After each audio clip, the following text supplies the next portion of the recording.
Иако не ги поканиле, сепак ја потпишале декларацијата за фер и демократски избори, оти и нивна заложба е тоа.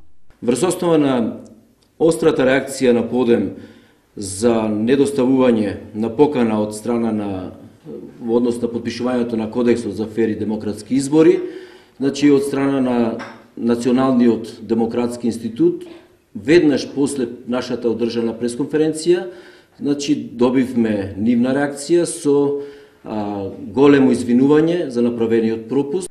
Сега чекаат извинување од претседателот на Македонија Ѓорѓе Иванов.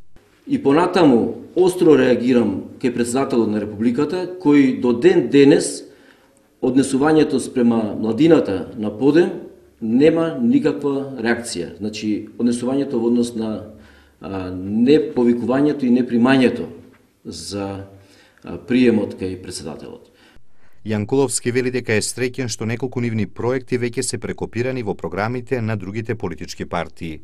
Истата ја подготвивме пред скоро сите политички партии да го направат тоа, а сега слушаме и гледаме, а тоа морам да признам, за разлика од некои други политички партии ме радува, дека голем дел од нашите проекти ги имаат ставено и во нивните изборни програми.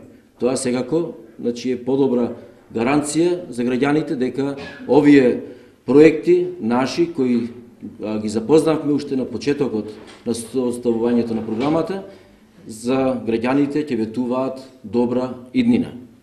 Она што ги прави различни од другите е што не увезуваат кандидати од една во друга изборна единица.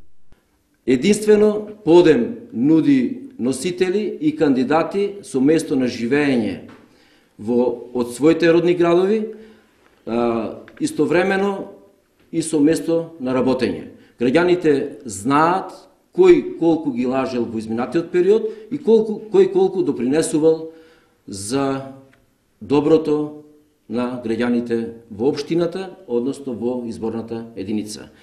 Кампањата во петката ја почнуваат од селата во Потпелистерието.